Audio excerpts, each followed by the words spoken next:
अभी जो present government है उसका पोटेंशियल आपको प्रीवियस गवर्नमेंट से बेटर लगता है कि वो कुछ कर पाएंगे इसमें, कि उनके भी हाथ की बात नहीं है? 2014 के मैनिफेस्टो में उन्होंने कहा था that they will deport and expel every illegal migrant, and they also made the statement that persecuted Indic communities from across the world will find shelter in this country. This is not the first year of this government, this is the 6th year of this government.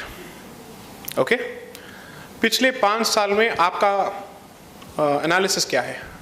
What do you think? Do you think they've done enough? Okay, then you have answered the question. I didn't have to answer the question at all.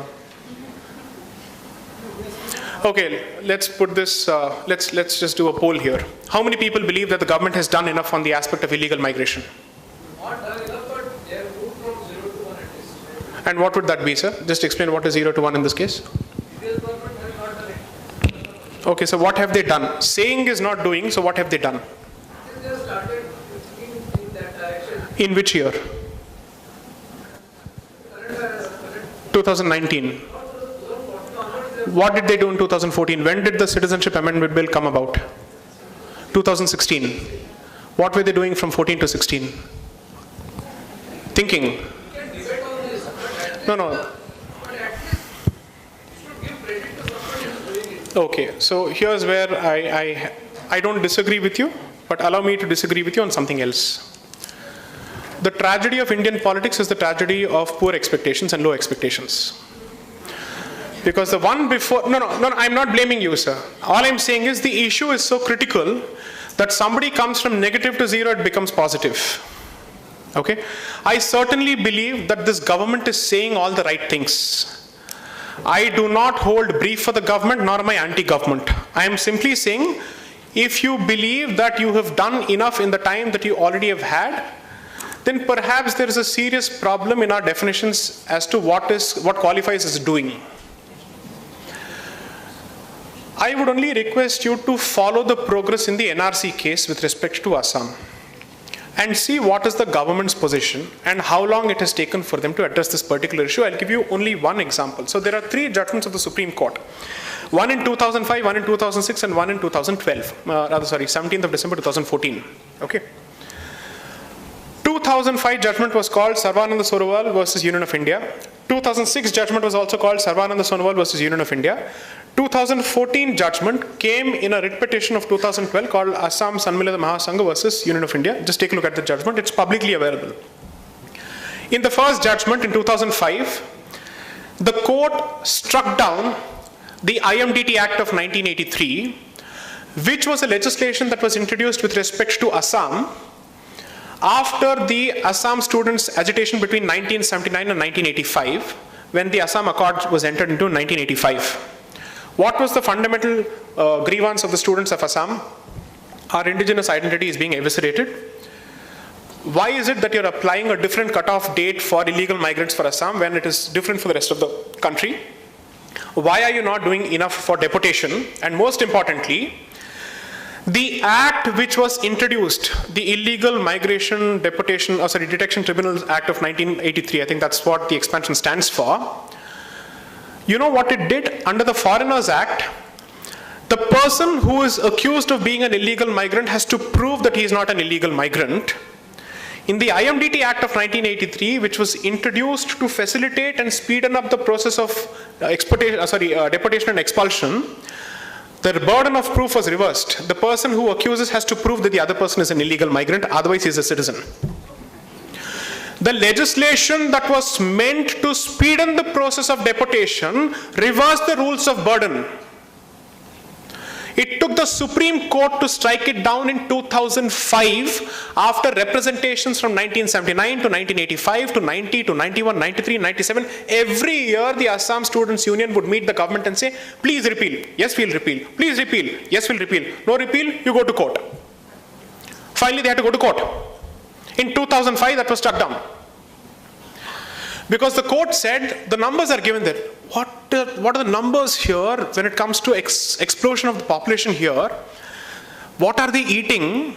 There must be some children that they're eating that they're exploding like this, okay? In terms of population, I don't know what is that. Or something else is happening. The government recognizes the push factor and the pull factor, rather the Supreme Court recognizes this, which is to say, there are certain push factors from the other side and there are some pull factors here. One of the pull factors is cultivation of vote banks inside this country. The Supreme Court recognizes this. And then the Supreme Court recognizes 3 lakh cases initiated. How many people deported? Is that a 3-figure number? Yes, 3-figure number. In 200s and 300s, and sometimes in 20s.